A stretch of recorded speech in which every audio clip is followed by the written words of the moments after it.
ॐ गजाननं भूतगणातिसेवितं कपित्वजम्बूफलचारुभक्षणम् उमासुतं शोकविनाशकारकं नमामि विघ्नेश्वरपादपङ्कजम्। ओम नमश्चंडिकायै।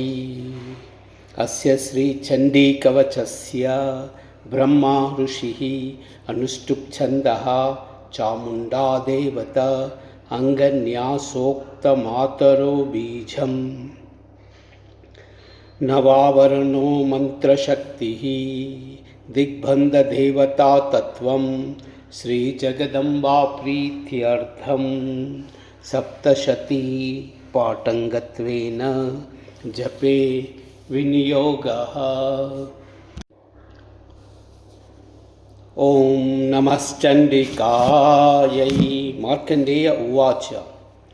ओम यद्गुह्यं परमं लोके सर्वरक्षाकरं नृणां यन्न कस्यचिदाख्यातं तन्मे ब्रूहि पितामह।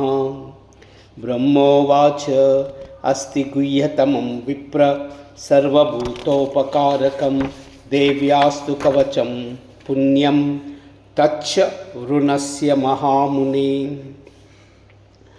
प्रथमं शैलपुत्री च द्वितीयं ब्रह्मचारिणी तृतीयं चन्द्रघण्टेति कूष्माण्डेति चतुर्दशं पंचमं स्कन्दमातेति षष्ठं कात्यायनीति च सप्तमं कालरात्रीति महागौरीति चाष्टमं नवमं सिद्धिदात्री च नवदुर्गा प्रकीर्तिताः।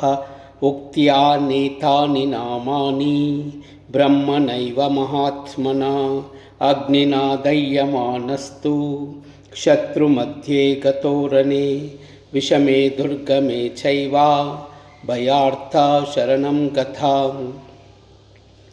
न तेषां जायते किंचित् अशुभं रणसङ्कटे नापदं तस्य पश्यामि शोकदुःखभयं नहि। यस्तु भक्त्या स्मृतानूनां तेषां वृद्धि प्रजायते।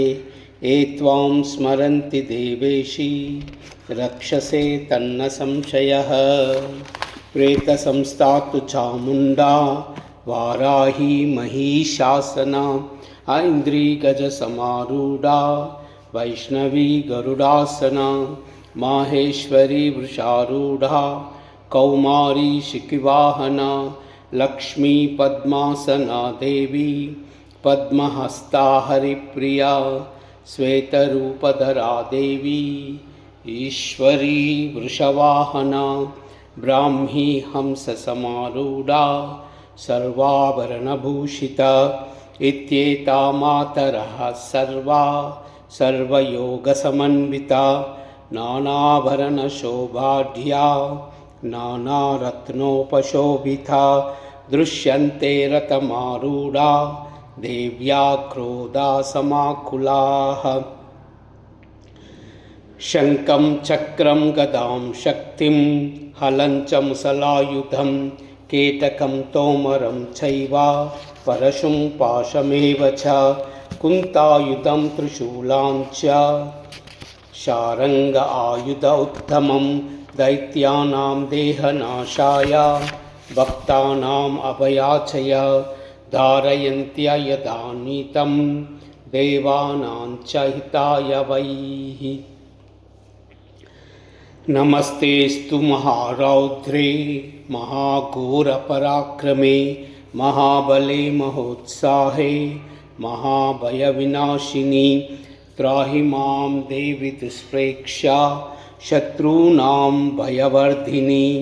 प्राच्यां रक्षतु मामैन्द्री आग्नेयाम् अग्निदेवता दक्षिणेवतु वाराही नैऋत्यां खड्गधारिणी प्रतीच्यां वारुणी रक्षेत् वायव्यं मृगवाहिनी उदीच्यां पातु कौमारी ऐशान्यां शूलधारिणी ऊर्ध्वं ब्रह्माणि मे रक्षेत् अधस्तात् वैष्णवी तदा एवं दशदिशो रक्षे चामुण्डा शववाहना जया मे चाग्रतः पातु विजया पातु पृष्ठतः अजिता वामपार्श्वे तु दक्षिणे अपराजिता शिखां युध्योतिनी रक्षे उमा मूर्ध्नि व्यवस्थिता मालाधरी ललाटे च भ्रुवौ रक्षे यशस्विनी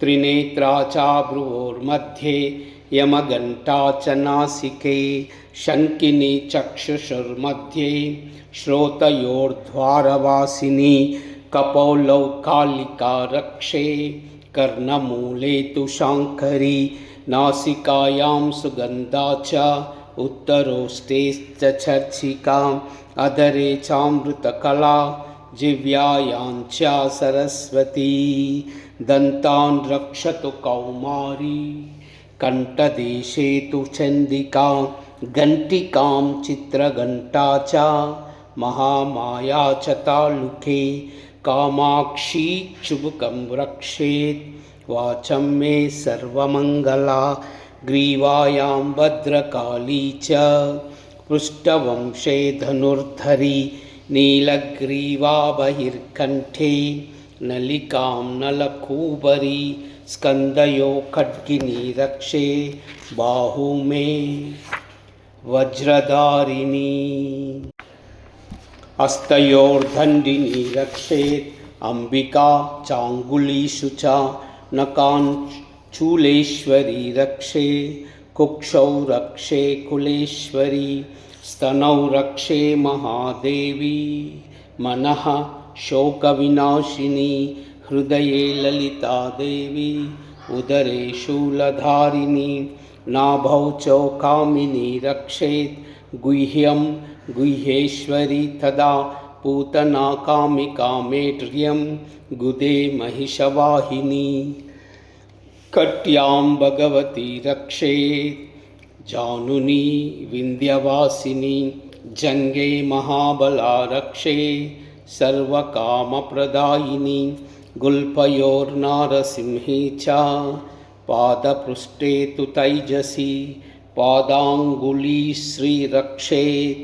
पादात्तस्थलवासिनी नकान्ध्रंष्ट्रकराली च केशाञ्च ऊर्ध्वकेशिनी रोमकूपेषु कौबेरी त्वचं वागीश्वरी तदा रक्तमज्जावसामांसा अस्तिमेतांसि पार्वतीं अन्त्राणि कालरात्रिश्च पित्तञ्च मुकुटेश्वरी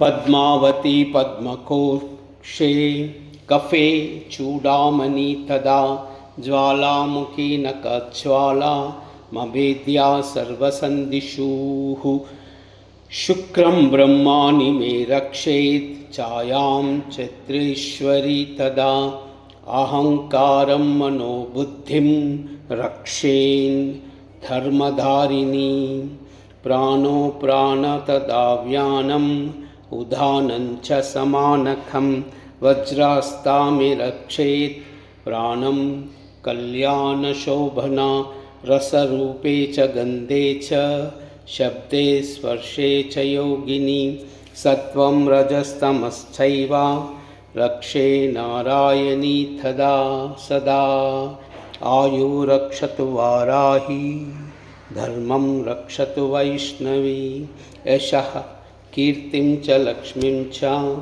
धनं विद्यां च चक्रिणी गोत्रमिन्द्राणि मे रक्षे पशून् मे रक्ष चण्डिके पुत्रान् रक्षे महालक्ष्मी भार्यां रक्षतु भैरवी पन्तानं सुपदा रक्षे मार्गं क्षेमकरी तदा राजद्वारे महालक्ष्मी विजया सर्वतः स्थितः रक्षाहीनं तु यत्स्थानं वर्जितं कवचेन तु तत्सर्वं रक्ष मे देवी जयन्ती पापनाशिनी।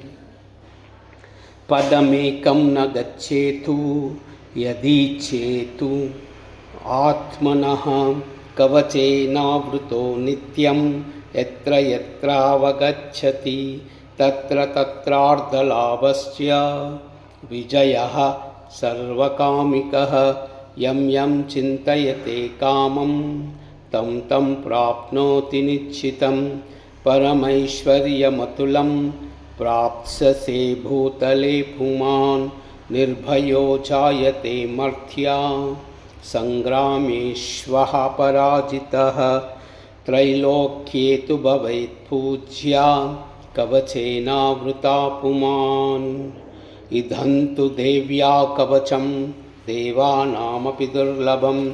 यः पठेत् प्रयतो नित्यं त्रिसन्ध्यं श्रद्धयान्वितः। दैवी कला भवेत् तस्य त्रैलोक्येऽपराजितः। जीवेत् वर्षशतं साग्र अपमृत्युविवर्जितः। नश्यन्ति व्याधयः सर्वे लुता विस्फोटकादयः। स्थावरं जङ्गमं चैव कृत्रिमं चैव यद्विषम्। अभिचाराणि सर्वाणि मन्त्रयन्त्राणि भूतले। भूचरा खेचरा शैव जलजा शोपदेशिका। सहजा कुलजा माला डाकिनी शाकिनी तदा। अन्तरिक्षचरा घोरा डाकिन्यश्च महाबला। ग्रहभूतपिशाचाश्च यक्षगन्धर्वराक्षसा। ब्रह्मराक्षसवेताला कूष्माण्डा भैरवादयः। नश्यन्ति दर्शनातस्य कवचे हृदि संस्थिते। मनोन्नतिर्भवेत् आज्ञा तेजो वृद्धिकरं परं। यशसा वर्धते सोऽपि कीर्तिमण्डितभूतले। जपेत् सप्तशतीं चण्डीं कृत्वा तु कवचं पुरा। यावत् भूमण्डलं दत्ते सशैलवनकाननं। तावती तिष्ठति मेदिन्यां सन्तति पुत्रपौत्रकी। देहान्ते परमं स्थानं यत्सुरैरपि दुर्लभं। प्राप्नोति पुरुषो नित्यं महामायाप्रसादतः। लभते परमं रूपं शिवेन सह मोदते। इति वराहपुराणे हरिहरब्रह्मविरचितं देव्या कवचम्। ॐ